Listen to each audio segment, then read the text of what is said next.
Bonjour, je suis Danielle Simonet, conseillère de Paris et oratrice nationale de la France Insoumise. La Midinale a 1 an, alors joyeux anniversaire à la Midinale. Alors vous êtes une élue parisienne, vous venez de le dire. Hier à Paris, on a retrouvé le corps mort de Mireille Knoll, rescapée du Veldiv, après avoir été agressée à coups de couteau puis brûlée dans l'incendie de son appartement. Comment vous avez réagi ? Franchement, on ne trouve pas les mots. C'est tellement un acte ignoble, monstrueux, que moi, je n'ai pas trouvé les mots pour pouvoir qualifier ce crime antisémite. Et je pense qu'on sera très nombreux à participer à la marche blanche qu'il y aura demain soir à partir de 18h30 à Nation. Et voilà, je souhaite vraiment que toutes celles et ceux qui regardent y participent. Ce matin sur Inter, Malek Bouti a déclaré que les Juifs de France ne sont plus en sécurité. C'est votre sentiment aussi ? Ces actes sont monstrueux et cet acte-là n'est pas le premier. Mais je pense qu'il faut à chaque fois faire peuple uni. Voilà. Et faire peuple uni, c'est mobiliser les consciences sur le fait qu'en République, il y a un seul peuple, un et indivisible. Et donc, c'est ça qui me semble extrêmement important. Parce que quand il y a un acte antisémite, c'est pas simplement l'ensemble de celles et ceux qui peuvent se sentir appartenir à la communauté juive, qui se sentent attaqués. C'est l'ensemble des citoyens et citoyennes de la République qui sont meurtris qu'en République, il puisse y avoir un tel acte odieux. Mais c'est la même chose quand il y a tout acte raciste. C'est pas celles et ceux qui pourraient se sentir ciblés par le racisme, mais le racisme est une aberration anti-républicaine que nous devons combattre de manière acharnée. Rien à voir, mais hier je recevais l'ancien ministre communiste Anicet Le Pors et il vous a posé une question, ou même deux d'ailleurs. Il vous demande d'abord quelle lecture vous avez fait du sondage du JDD paru dimanche dernier et qui semble placer l'actuelle maire Anne Hidalgo dans une situation délicate et où le candidat En Marche semble plutôt très bien positionné. Alors vous savez, les élections municipales, elles sont dans 2 ans. Bon, mais l'élection présidentielle a complètement bouleversé l'échiquier politique, et y compris à Paris. On est finalement à Paris en présence de 3 forces. Vous avez le macronisme, qui est donc cet extrême libéralisme, qui peuvent être en partie compatibles avec le Parti socialiste ou compatibles avec les Républicains. Il y a la France insoumise, que Jean-Luc Mélenchon a incarnée. Et puis entre deux, il peut y avoir soit une composante, on ne sait pas trop, voilà, entre le Parti socialiste et les Républicains, qui peut l'emporter. Mais je pense que vraiment, ces élections municipales, elles sont extrêmement ouvertes. Parce que le mécontentement de la politique de Macron va croissant, et y compris sur Paris. Parce que finalement, Macron n'a pas une base sociale pour mener cette politique extrêmement agressive qui vise à casser l'état social et l'ensemble de nos acquis et nos services publics. Il vous a posé une deuxième question. Il vous demande justement, compte tenu de la fragilité de l'actuelle majorité, même si vous n'en faites pas partie, quelles devraient être les mesures, si vous étiez en responsabilité, les 2 ou 3 mesures qu'il faudrait prendre d'ici la fin de la mandature pour renverser la tendance face à la droite et au parti de la République En Marche? Il y a pas mal de choses contradictoires dans ce qu'il dit, parce qu'il y a déjà des macronistes dans cette majorité. Et c'est pas simplement parce qu'il y a des macronistes, c'est-à-dire des élus qui ont fait finalement le choix de soutenir Macron et qui font partie de cette majorité qu'il y a de l'ambiguïté. C'est que dans la politique même d'Anne Hidalgo, il y a du macronisme compatible. J'ai regardé Anne Hidalgo et celle qui applique à la lettre l'ensemble de la loi Macron sur le travail du dimanche. Elle a mis en place les 12 dimanches ouvrés. Anne Hidalgo a poursuivi les privatisations qui avaient été engagées. C'est déjà une mairie macroniste pour vous? Qui est macroniste compatible. Regardez, elle a essayé, elle a tenté, mais heureusement on s'y opposait, de supprimer les colonies de vacances, tout ça pour faire une économie de 3 millions d'euros. Elle maintient la moitié de la collecte parisienne en privé, alors qu'on sait que la tonne de déchets coûte 15 € de plus aux citoyens. Elle a privatisé le contrôle de la verbalisation du stationnement, alors que les entreprises privées, je veux dire, fonctionnent comme des voyous sur ce domaine-là, puisqu'il y a des faux contrôles, des faux PV. J'ai regardé justement les résultats aux élections présidentielles. Jean-Luc Mélenchon est arrivé en tête dans les 19 et 20e arrondissements, en deuxième position dans les 10, 11, 13, 18e arrondissements. Ça vous fait une force pour la prochaine élection municipale? Vous y travaillez? Bien sûr.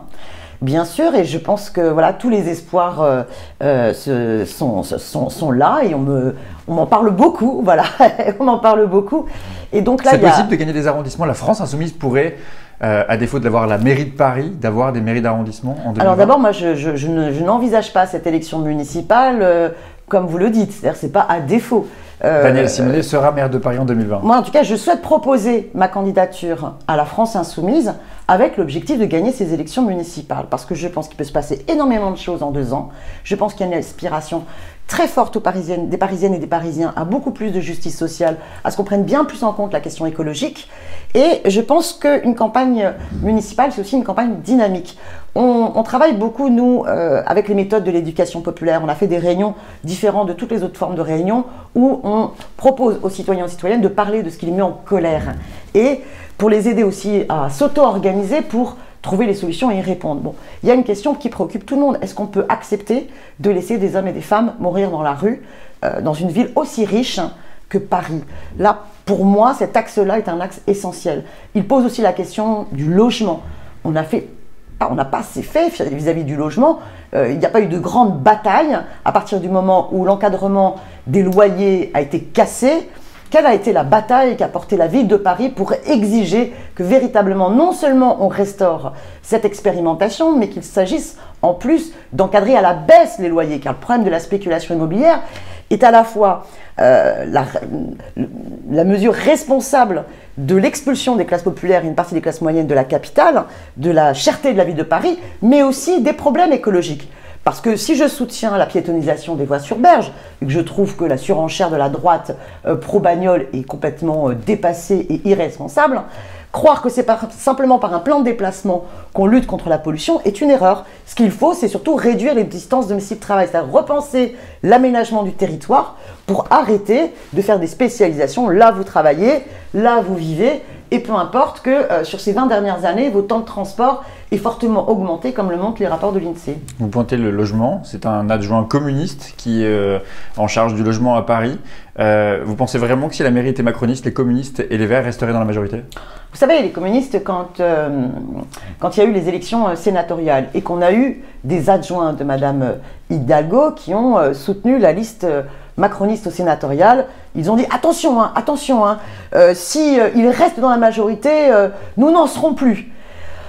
Bon, ils ont mis leur petit rapport de force. Résultat, la maire de Paris n'a pas modifié les choses sur le fond, car il y a toujours des macronistes qui sont dans les exécutifs municipaux et les communistes sont rentrés tranquillement dans le rang et ils restent là. Donc là, on les voit quand Madame Hidalgo sent que ça sent pas bon pour les prochaines municipales, donc elle essaye de dire s'il vous plaît, la République en marche, je peux être votre super candidate. Résultat, on voit les écologistes ou les communistes qui disent attention, si Madame Hidalgo fait alliance avec les macronistes, nous n'en serons pas. Bon, et on sait qu'hélas. Vous dites qu'ils en seront. Mais moi je dis qu'ils en seront parce que le problème c'est que quand il faut voter pour se battre contre la case d'écolo ou pour se battre pour la remunicipalisation par exemple de Vélib qui dysfonctionne complètement. Enfin imaginez, pendant 6 mois vous êtes abonné et vous ne pouvez pas trouver un vélo tout simplement parce qu'on a continué à passer par le privé. Bon. Sur les transports, sur l'annonce de gratuité des transports publics ou plutôt sur l'annonce d'une étude sur la faisabilité de la gratuité, qu'est-ce que vous en pensez? Moi je dis chiche. Et c'est pour ça que j'aimerais bien qu'on me comprenne. Moi, je ne suis pas une opposition systématique. Je me positionne à chaque fois sur le contenu des sujets. Piétonisation des voies sur berge, je suis pour, mais si je pense que ça ne suffit pas. Gratuité des transports, je le défendais en 2014. C'était un des axes de ma campagne.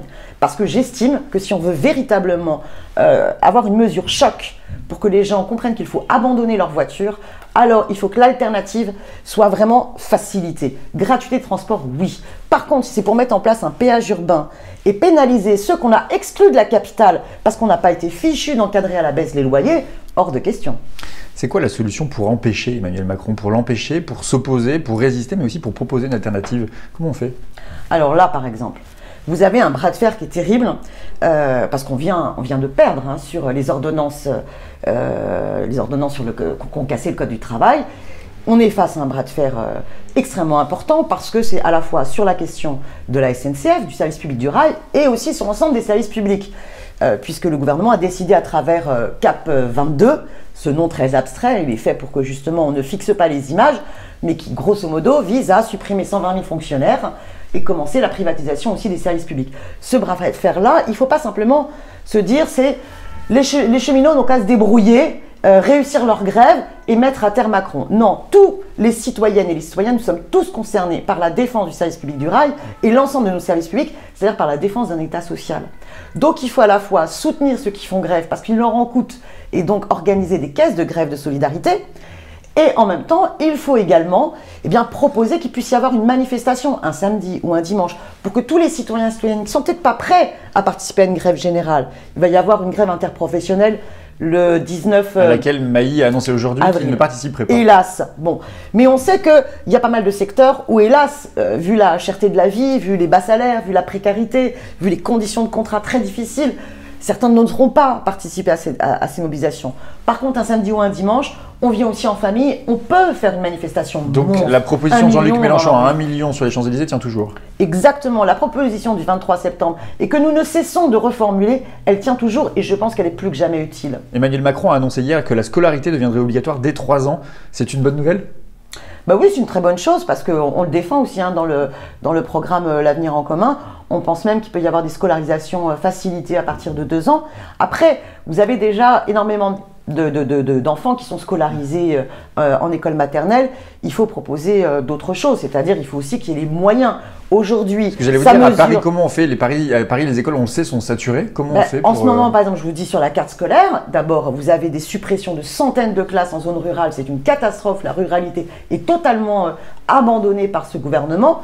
Et y compris sur la capitale, le dédoublement des classes de CP fait qu'on ne va pas mettre un seul poste supplémentaire pour y faire face. Résultat, vous avez des classes maternelles qui vont être en surnombre.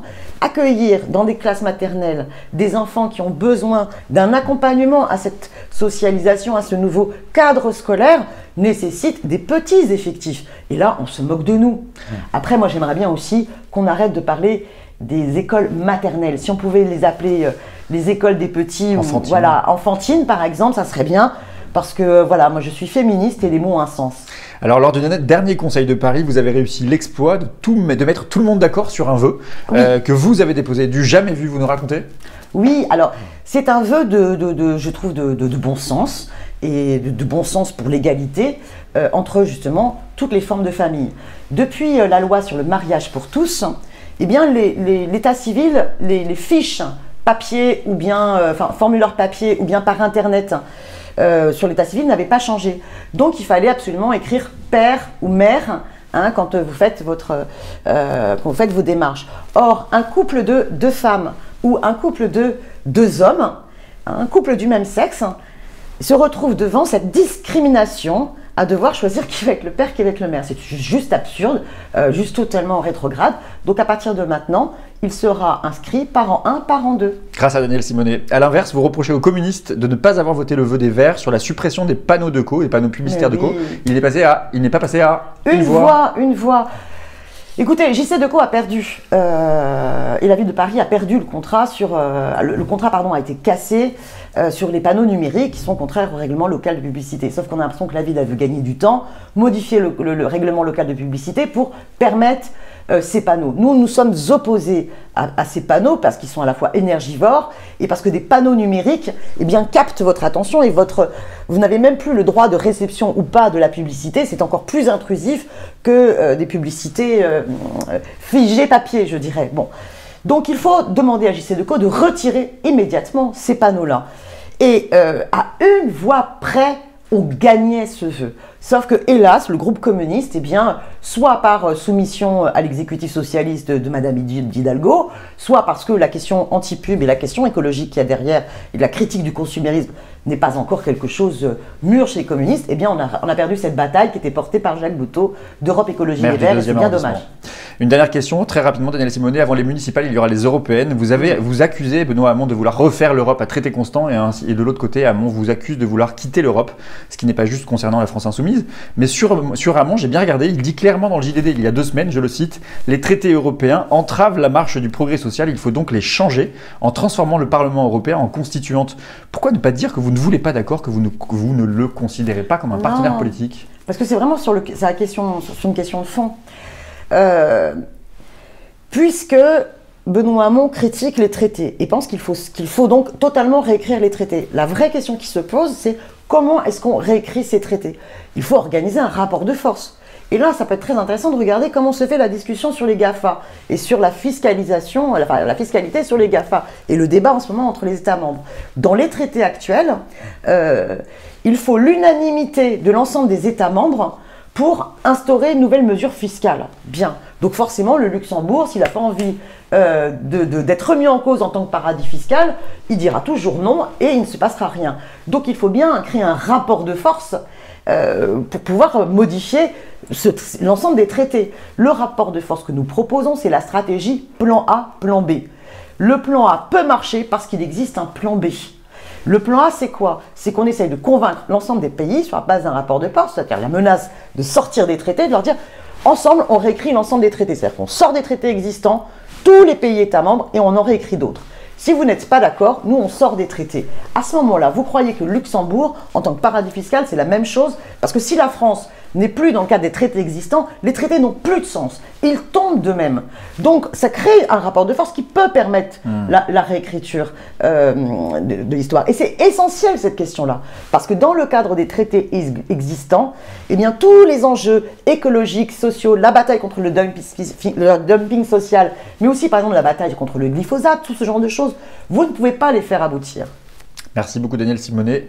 On se dit à dans un an pour les 2 ans de la Mélinale. Ben oui, à dans un an.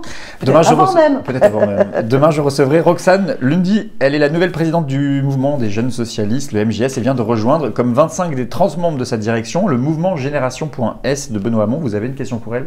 Oui, je pense que la jeunesse a un rôle déterminant dans le bras de fer contre Macron. Et je souhaiterais savoir si son organisation, le MJS, compte appeler à une marche, comme nous le souhaitons, une marche un samedi ou un dimanche qui permettrait justement à la fois à toutes les générations, à tous les secteurs, à tous les citoyens de pouvoir converger et dire Macron un an, ça suffit. Eh bien, nous lui transmettrons la question. Merci beaucoup.